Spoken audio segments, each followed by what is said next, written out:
Hello dear students, myself Rishi Jain, and today we will going to start with the next unit about the kinematics. Means इसमें जो basically हमारी एक तरह से कह सकते हैं फिजिक्स का स्टार्टिंग व्यू माना जाता है, क्योंकि जो फर्स्ट जो हमने यूनिट डिस्कस करी थी physical world and measurement, this is about the introduction part of the physics. How will you measure the units and what will be the possibility of the error in the units. तो हमने ये चीजें discuss करी थी. But what about the physical concept which we will deal in our daily life. तो वो चीजें जो हमने डिस्कस करनी है वो सारी की सारी हमारी एक तरह से सेकंड यूनिट से स्टार्टिंग होती है. तो ये जो हमारे पास है सेकंड यूनिट, ये जस्ट एक मैकेनिक्स का पार्ट है. Because you know very well after the class 12 आप अपने अगर आपने इंजीनियरिंग सेलेक्ट करनी होती है तो उसमें आपके पास डिफरेंट काइंड्स के ट्रेड होते हैं, जिसमें आपके पास एक पार्ट क्या होता है, मैकेनिक्स भी होता है. Because if you want to become the a mechanical engineer then you want to of the mechanical basically किस तरह से आपने डील करनी, क्या चीज होती है ये हमने देखना है. इसमें बेसिकली आपने किन चीजों से डील करनी होती है, the object at rest and the object in the motion. कि जब मोशन में पॉसिबिलिटी होंगी, किस टाइप से हमारे पास फोर्सेस लगेंगे, सारी चीजें होंगी, किस तरह से वर्क डन होगा, ये सारा का सारा आपके पास क्या होता है मैकेनिक्स में इंक्लूड होता है. किस तरह से मोशन होता है, रोटेशन मोशन होता है, लीनियर मोशन होता है, ये सारा हमारा मैकेनिक्स में इंक्लूड होता है. तो आपके पास बेसिकली काइनेमेटिक्स में इसके इंट्रोडक्शन में सबसे पहले जो आपके पास पार्ट आता है वो आपके पास क्या आता है, मैकेनिक्स आता है. What do you mean by the mechanics? Mechanics का मतलब हमारे पास क्या होता है, it is a branch of the physics in which we deal with the material object in the motion. कि जिसमें क्या होता है कि हम डील करते हैं कि ऑब्जेक्ट जब मोशन में है तो उसके बारे में जब हम डिस्कशन करते हैं, वो जो ब्रांच हमारे पास फिजिक्स की होगी वो क्या होगी, मैकेनिक्स होगी. मतलब जब मोशन से बेसिकली डील होगा वो आपके पास क्या होगी, मैकेनिक्स होगी. मैकेनिक्स के बेसिकली हमारे पास 3 पार्ट्स होते हैं. एक पार्ट आपके पास होता है स्टैटिक, एक पार्ट होता है काइनेमेटिक्स जो हमारा चैप्टर ही है, और एक आपके पास पार्ट होता है डायनेमिक्स. अब स्टैटिक का मतलब आपके पास क्या होता है, स्टैटिक आपके पास क्या होता है, it is a branch of the mechanics in which we deal with the object at the rest. मतलब जब कोई ऑब्जेक्ट रेस्ट पे है तो जब हम उससे रिलेटेड डिस्कशन करते हैं तो वो हमारे पास किस में आता है, स्टैटिक में आता है.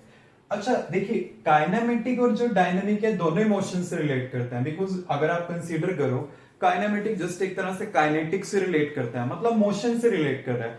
डायनेमिक भी मतलब मोशन ही होता है, बट दोनों में डिफरेंस क्या होगा, मतलब ये क्या होती है, it is a branch of mechanics in which we deal with the object in the motion without discussing the factor which causes this motion. मतलब क्या होते हैं कि इसमें हम डील करेंगे ऑब्जेक्ट से जो हमारे पास क्या होंगे, मोशन में होंगे, without discussing the factor which causes this motion. मतलब एक ऑब्जेक्ट जब मोशन में है तो किसकी वजह से मोशन में है, क्यों वो मोशन में है, अगर मैं इस तरह के फैक्टर ना डिस्कस करूं तो वो मेरे पास काइनेमेटिक होगी. लाइक जैसे मान लो मेरे पास एक स्टोन है, मैंने उसके ऊपर फोर्स लगाया, देन वो आगे की साइड मूव कर रहा है, तो आपको पता है फोर्स लगाया जिसकी वजह से वो आगे की साइड मूव कर रहा है. तो वो चीज अगर मैं डिस्कस ना करूं तो वो काइनेमेटिक है. अगर मैं वो फैक्टर भी डिस्कस करने लग जाऊं कि जिसकी वजह से वो मोशन आया है तो वो मेरे पास क्या बन जाएगा, डायनामिक्स बन जाएगा. मतलब इसमें बेसिकली हम क्या डील करेंगे, ऑब्जेक्ट के मोशन से डील करेंगे with the discussion of the factor which causes this motion. जो उस मोशन को कॉज करते हैं वही हमारे पास क्या होगा, डायनेमिक्स होगा. तो ये था हमारे पास अबाउट द इंट्रोडक्शन पार्ट कि हाँ कि हमारे पास एक्चुअली में कि काइनेमेटिक होती क्या है. बट स्टूडेंट इसमें ना हमारे पास सबसे पहले हमें यह पता होना चाहिए कि ऑब्जेक्ट्स इन द मोशन, इसका मतलब क्या होता है. कि मैं आपसे डील कराना चाहता हूं एक टर्म से कि जिसे हम कहते हैं ऑब्जेक्ट्स इन मोशन. इसमें स्टूडेंट हम 2 टर्म से डील करते हैं, एक होता है रेस्ट और एक होता है मोशन. रेस्ट का मतलब क्या होता है कि अगर कोई ऑब्जेक्ट अपनी पोजीशन नहीं चेंज करता विद रिस्पेक्ट टू टाइम, वो चीज आपके पास क्या होती है, रेस्ट होती है। कि उसकी पोजीशन चेंज ना हो, कि अगर सपोज करो आप चेयर पे बैठे हो और वहीं पे बैठे रहो, देन आप अपनी पोजीशन नहीं चेंज कर रहे हो विद रिस्पेक्ट टू टाइम, तो वो चीज आपके पास क्या होगी, रेस्ट होगी।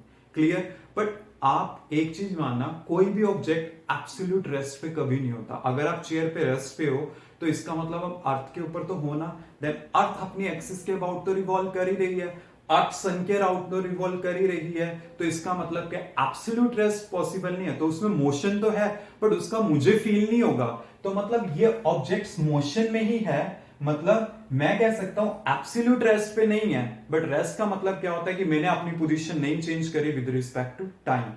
नेक्स्ट आता है मोशन। अगर मैं अपनी पोजीशन चेंज कर लूं विद रिस्पेक्ट टू टाइम, तो वो चीज क्या बन जाती है, मोशन की। अभी मैं कहीं पे बैठा हूं, देन मैं मूव करके कहीं और चला गया, तो वो चीज क्या बन जाती है, मोशन बन जाती है। तो वो आपके पास क्या होगी, मोशन। बट ऑलवेज रिमेंबर, ये जो दोनों टर्म्स मेरे पास होती हैं, these two terms are relative. मतलब ये दोनों टर्म्स रिलेटिव होती हैं। ये हमारे पास कई बार एग्जाम्स में क्वेश्चन भी आया हुआ है, why rest and motions are relative. Relative का मतलब क्या है, एक दूसरे से रिलेट करती हैं। मतलब एक ऑब्जेक्ट साइमल्टेनियसली रेस्ट पे भी हो सकता है और साइमल्टेनियसली वो मोशन में भी हो सकता है। वो कैसे, उसके लिए हम एक बेस्ट एग्जांपल देते हैं। जैसे मैंने सपोज करो ये एक ट्रेन का कंपार्टमेंट कंसीडर किया और ये दो पर्सन है उस ट्रेन के अंदर बैठे हुए हैं। क्लियर। ये एक पर्सन हो गया और एक दूसरा पर्सन हो गया जो इसे क्या कर रहा है, ऑब्जर्व कर रहा है, बेसिकली इसे देख रहा है, नोटिस कर रहा है। और एक थर्ड पर्सन है जो कहां पे है, प्लेटफॉर्म पे खड़ा है। अब जैसे सपोज करो कि ट्रेन चलने लग जाती है, देन होगा क्या, जो थर्ड पर्सन है जो प्लेटफॉर्म पे खड़ा है, वो तो क्या सोचेगा कि ये जो वन है वो तो मूव कर रहा है क्योंकि ट्रेन मूव कर रही है, मींस इसके विद रिस्पेक्ट तो ये क्या हो गया, मोशन में हो गया।